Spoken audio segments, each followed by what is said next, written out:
오늘은 누가복음 6장 37절에 38절 말씀을 중심으로 믿는 사람은 이렇게 살아야 한다라고 하는 제목으로 하나님의 말씀을 함께 나누며 은혜를 나누도록 하겠습니다.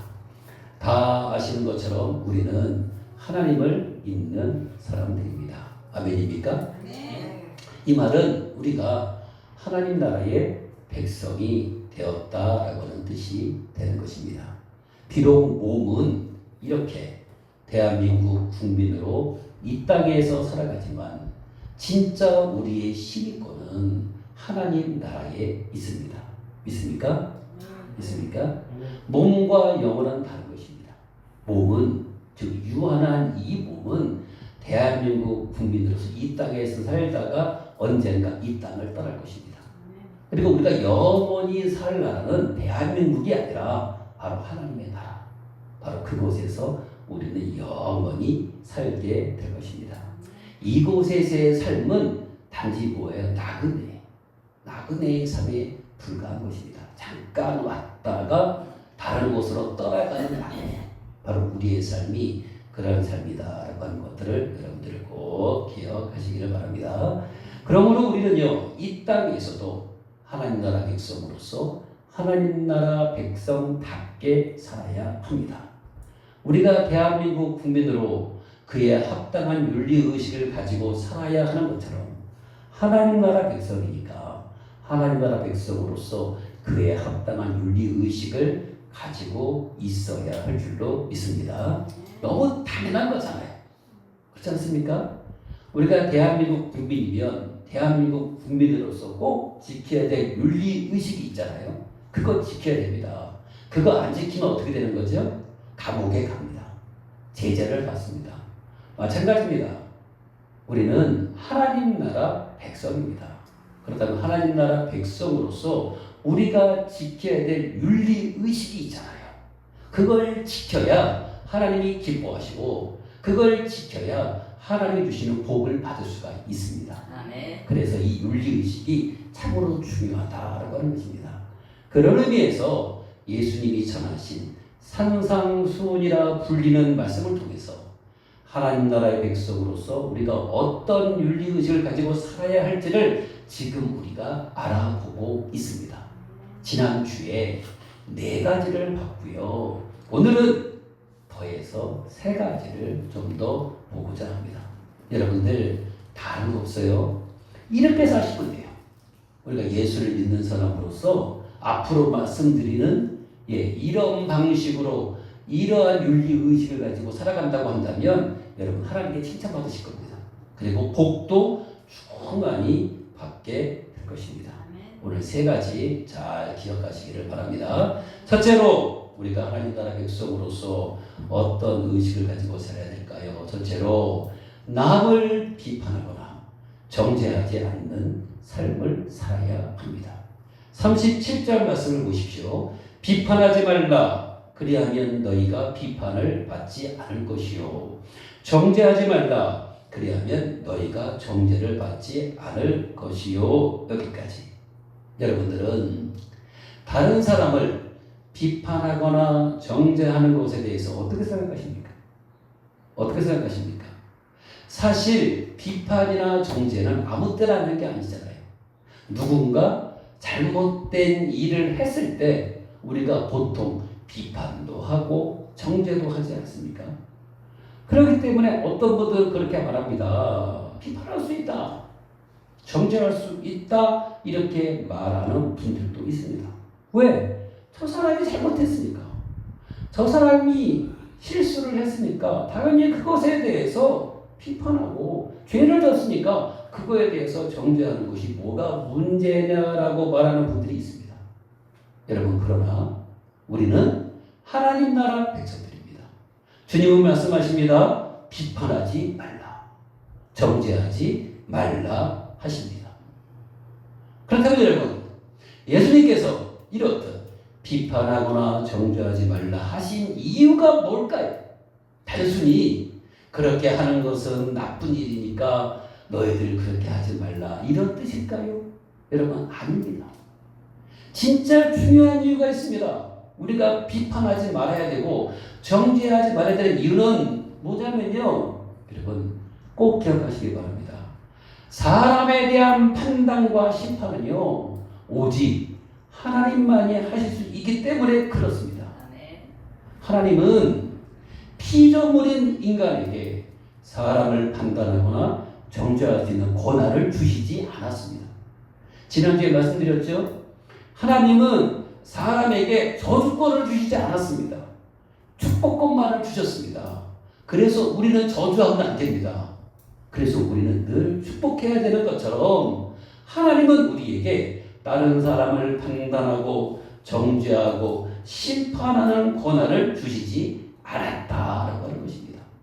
그래서 비판하면 안 되는 거예요. 그래서 정죄하면 안 되는 것입니다. 이것 또한 이유가 있습니다. 여러분, 우리가 어떤 존재입니까? 모든 분들이 다 인정하실 거예요. 우리가 완전 무결한 존재입니까? 그렇지 않습니다. 내가 옳다고 생각한 일들이 다 맞지 않을 수도 있어요. 그렇기 때문에 섣불리 다른 사람들을 판단하거나 정죄하다 보면 잘못을 저지를 수 있단 말이에요. 그래서 판단과 정죄는 모든 것을 알고 계시는 하나님만이 하실 수 있는 것입니다. 꼭 기억하시길 바랍니다. 우리가 비판하지 말고 정죄하지 말아야 될 이유는 하나님께서 우리에게 권한을 주시지 않았기 때문이고요. 그 이유가 뭐예요? 우리 또한 완전 무결한 존재가 아니기 때문에 그렇습니다. 내가 옳다라고 생각하는 것이 잘못될 수 있을 가능성이 있다니까요. 그러니까 함부로 섣불리 비판하거나 정죄하는 일을 해서는 안 되는 것입니다. 그렇다면 문제가 생기죠. 그렇다면 비판하거나 정죄할 만한 일이 진짜 생기면 그때는 어떻게 해야 되나요? 앞에서 주님이 뭐라고 하셨어요? 비판하지 말라, 정죄하지 말라 했으니 무조건 잘못을 묵인해야 되나요? 그냥 묵인해야 되나요? 아닙니다. 여러분들, 잘못을 바로 잡을 필요는 있습니다. 있습니다. 하지만 이게 중요합니다. 잘못을 바로 잡는 목적이 상대를 비판하거나 정죄하는 것이 아니라 회복시키는 데 있어야 하는 것입니다. 그래서 갈라디아서 6장 1절에서 이렇게 말씀하신 거예요. 보세요. 사람이 만일 무슨 범죄한 일이 드러나거든 너희는 온유한 심령으로 그러한 자를 바로 잡으라 말씀하신 것입니다. 사람이 만일 무슨 범죄한 일이 드러나거든 비판하거나 정죄하라 하신 게 아니라 어떻게 하시라고요? 온유한 심령으로 그러한 자를 바로 잡아줘라. 바로 잡아줘라. 무리나라는 얘기가 아닙니다. 온유한 마음으로 바로 잡아주라 그 얘기예요. 온유한 마음으로 바로 잡으라고 하면서 다른 말로 말하면 사랑하는 마음으로 권면해줘라 그 얘기예요. 권면. 여러분, 비난과 정죄는요 사람을 무너뜨릴 수 있습니다. 상처받을 수 있습니다. 하지만 사랑은요 회복과 성장을 돕습니다. 그래서 성경은 모든 일을 무엇으로 행하라고요? 사랑으로 행하라고 가르치고 있는 것입니다. 분명 비판받을 만한 일을 저질렀어요. 분명 정죄받을 만한 일을 저질렀어요. 하지만 설령 그렇다 할지라도 어떻게 하라고요? 사랑하는 마음으로 잘 권면하라.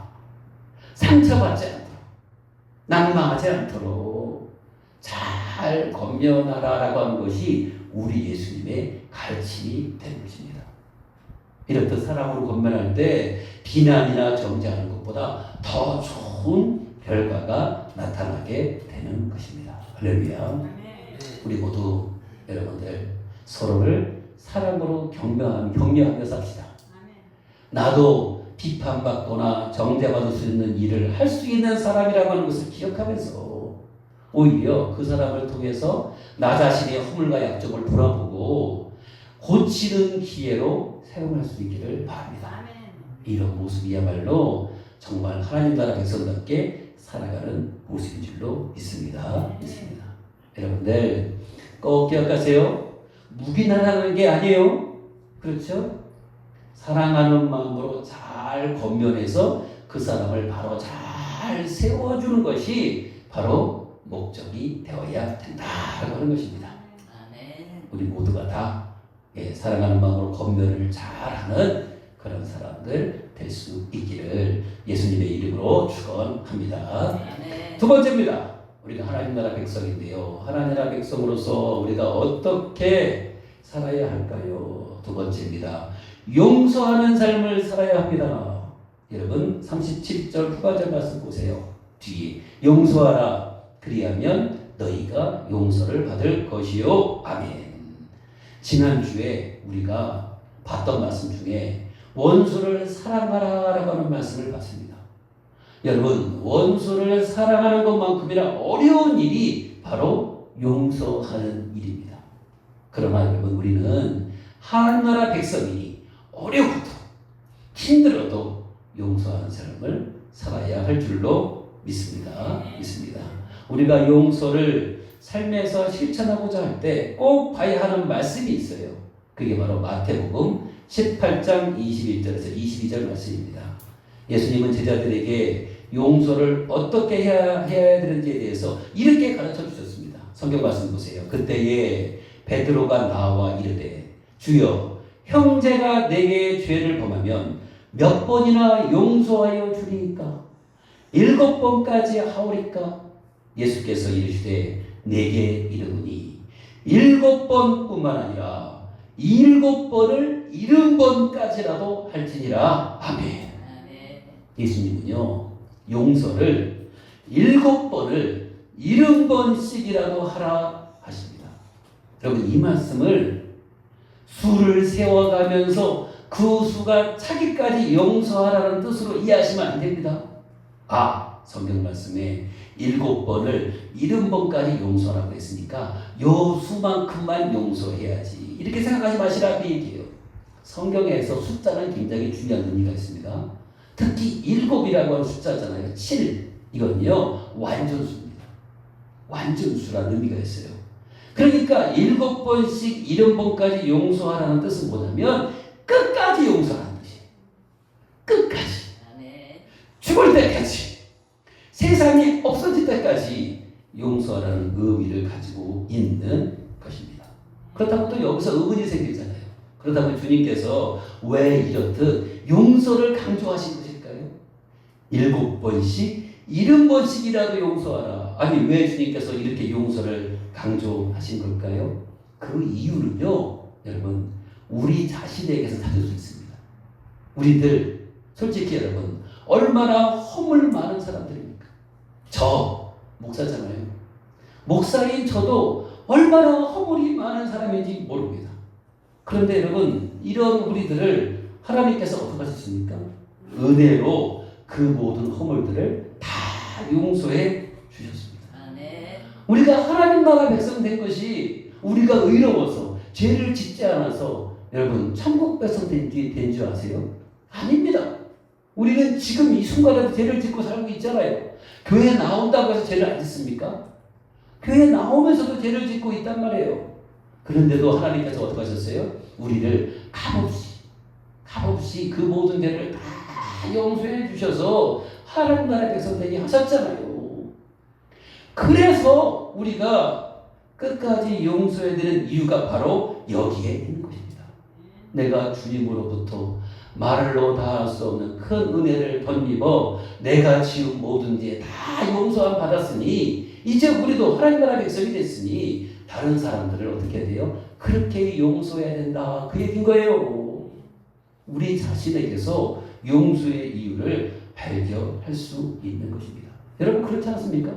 하나님께서 우리의 모든 죄를 그렇게 아무 값도 받지 않고 다 용서해 줬는데 우리가 이것저것 따져가면서 이 사람은 용서해주고 저 사람은 용서 안 해주고 하면 그게 무슨 하나님 나라 백성입니까? 하나님 나라 백성이라고 말할 수가 없는 거죠. 자기는 공짜로 용서받고 다른 사람은 용서하지 못한다고 한다면 그게 말이 되는 얘기입니까? 말이 안 되는 거죠. 그래서 우리는요 모든 사람들을 어떻게 해요? 이렇게 용서해야 하는 것입니다. 우리가 용서하는 삶을 이야기할 때 빼놓을 수 없는 분이 있어요. 여러분들, 사랑의 원자탄이라 불림받는 손양원 목사님이십니다. 여러분 들어보셨죠? 원래 이 손양원 목사님은요, 일제강점기와 한국전쟁 시기에 여수의 한센병 환자 공동체인 A양원을 오랫동안 섬긴 분입니다. 지금도 여수에 한센병 걸린 사람들 치료하는 요양원이 있잖아요. 바로 그곳에서 봉사하셨던 분이에요. 당시 사람들은요, 한센병 환자들을 멀리했습니다. 왜? 전염이 되니까. 그런데 손양원 목사님은요, 그들과 함께 생활하면서 복음을 전하고 돌봐주는 일을 했습니다. 그래서 유명하신 분인 거예요. 그런데 어느 날 우리 제주도에서 4.3 사건이 발생했잖아요. 1948년에.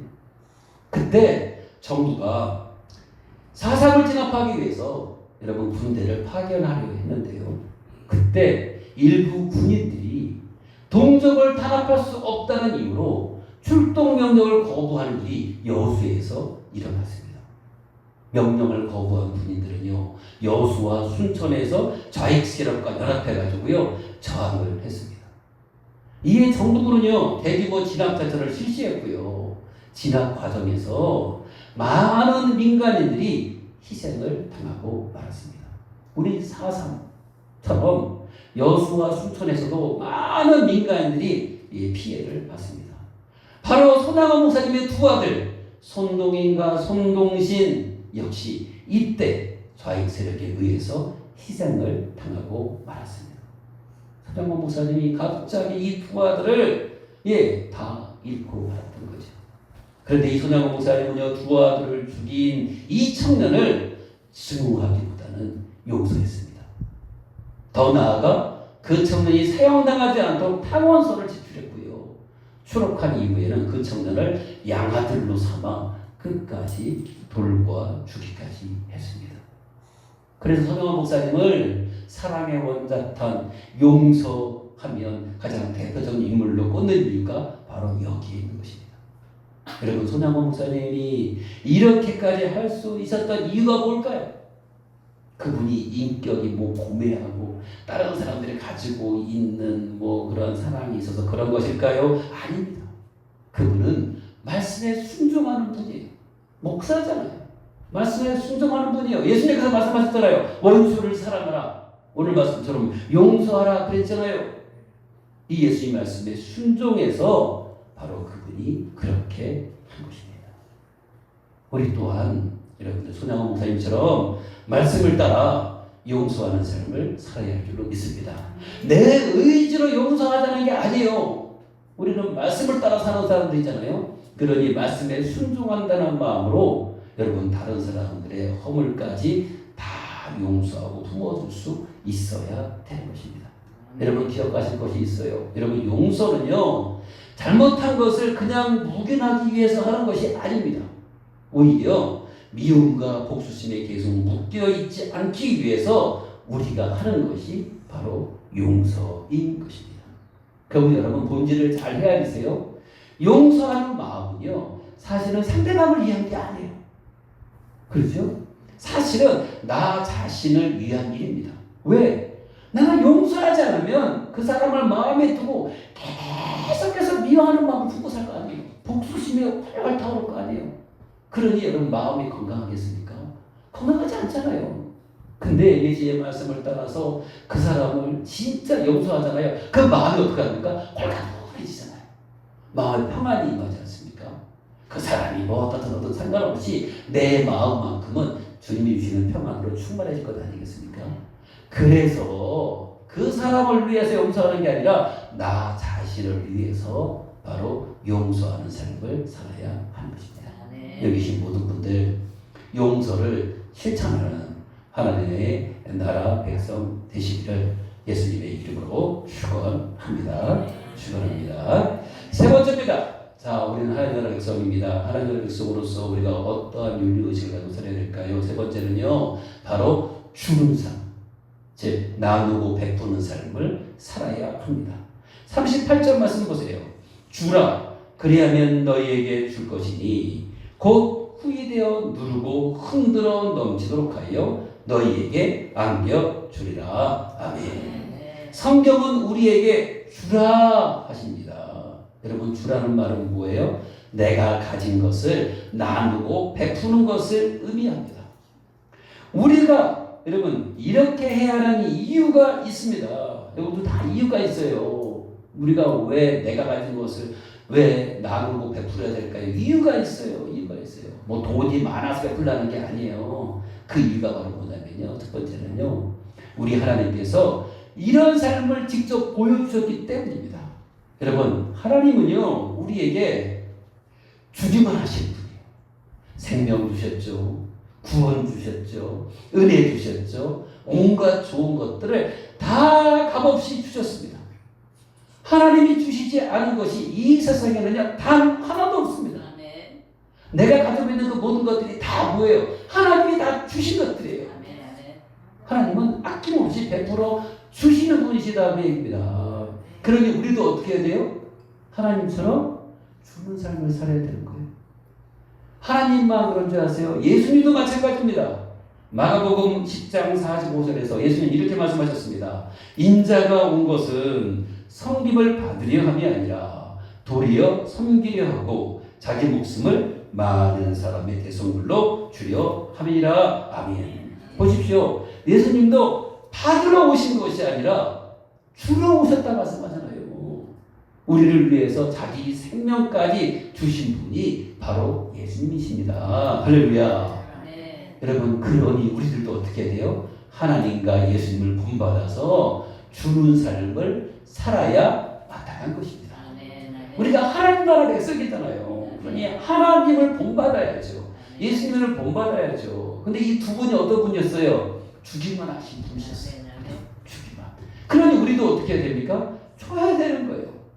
줘야 되는 거예요. 그게 하나님 나라 백성의 삶의 방식이 되어야 되는 것입니다. 자, 제가 이렇게 여러분 주는 삶을 사십시오 이렇게 말을 하면 아멘 하시는 분도 있지만 이렇게 방문하시는 분들이 있어요.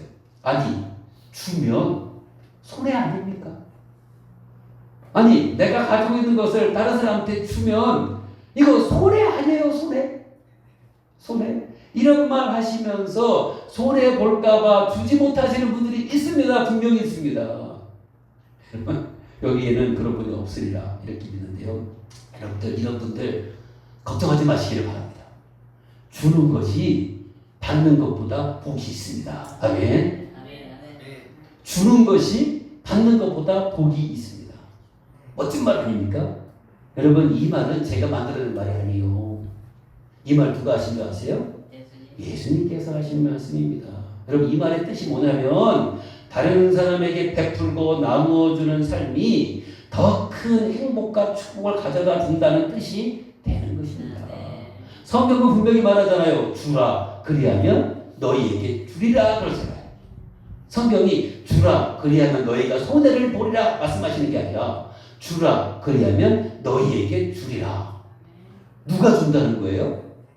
누가? 주님 베풀어 준다. 예, 우리가 베풀잖아요. 우리가 주는 삶을 살면 하나님께서 채워주신다는 거예요. 믿습니까? 이런 믿음이 있어야 주를 수 있는 거예요. 믿음 없는 분들은 주면 손해인데, 주면 손해인데, 손해보면서 내가 어떻게 일을 해? 믿음이 없어서 그래요. 이런 믿음 가지시길 바랍니다. 여러분, 우리가 나누어 좀 베풀잖아요. 그러면 하나님은 다 알고 계세요. 그래서 어떻게 하세요? 예, 하나님이 우리가 준 것보다 곱배기로, 아니 10배, 100배, 1000배로 다 갚아주십니다. 다 풍성히 채워주십니다. 할렐루야. 이걸 믿으셔야 되니까요. 이걸 여러분들, 나는 왜 주지 못할까? 나는 왜 베풀지 못할까? 그 생각 갖고 있는 거예요. 손해볼까봐. 내 거 없어지니까. 손해볼까봐 이런 생각하는데 여러분 그렇게 생각하지 마시고 하나님은 살아계신 분이잖아요. 하나님이 내가 베푼 것보다 더 큰 풍성한 복을 허락해 주신다는 것을 믿으시고 말씀대로 순종하시면 돼요. 없는데 뭐 줄 게 없는 사람이 어쩔 수 없겠지만 그래도 살아가는데 여유가 있는 분들은 좀 베풀면서 하시라고요. 베풀면서. 그럼 하나님은요 더 큰 복으로 충만히 채워 주시는 것입니다. 할렐루야. 이 믿음을 꼭 가지시기를 바랍니다. 사랑하는 성도 여러분, 우리는 하나님 나라 백성입니다. 하나님 나라 백성이니 오늘 함께 나눈 말씀대로 순종하는 삶을 살아갑시다. 어떤 말씀에 순종해야 됩니까? 비판하거나 정죄하지 맙시다. 오히려 사랑하는 마음으로 권면해 줍시다. 두 번째, 용서하는 삶을 삽시다. 내가 하나님께 말할 수 없는 큰 은혜로 용서를 받았으니 나도 다른 사람들 여러분들 용서하며 삽시다. 세 번째, 나누고 베푸는 삶을 삽시다. 손해가 아닙니다. 하나님께서 분명히 다 풍성하게 채워 주실 것을 믿습니다. 이런 모습으로 살아갈 때 하나님이 기뻐하시고 하나님이 원하시는 그런 삶을 우리가 살아갈 수 있게 될 줄로 믿습니다. 그런데 여러분, 이런 삶 살기 위해서는 성령님의 도우심이 제대로 필요하거든요. 그러니 성령님이 인도하신 가운데 구별된 삶을 살아감을 통해서 하나님께 큰 영광 돌리며 살아가는 모든 분들 다 될 수 있기를 예수님의 이름으로 축원합니다. 축원합니다. 기도하시겠습니다. 하나님 아버지 은혜를 감사합니다. 오늘 말씀을 따라 순종하며 살아갈 수 있기를 소망합니다. 분명 내 힘으로는 힘들고 어렵겠지만 성령님이 도와주고 계시니 이 또한 우리가 넉넉히 살아낼 수 있을 줄로 믿습니다. 우리 사랑하는 모든 성도들이 하나님 나라 백성답게 살아갈 수 있도록 붙잡아 주시고 인도하여 주옵소서. 감사를 드리며 예수님의 이름으로 기도드려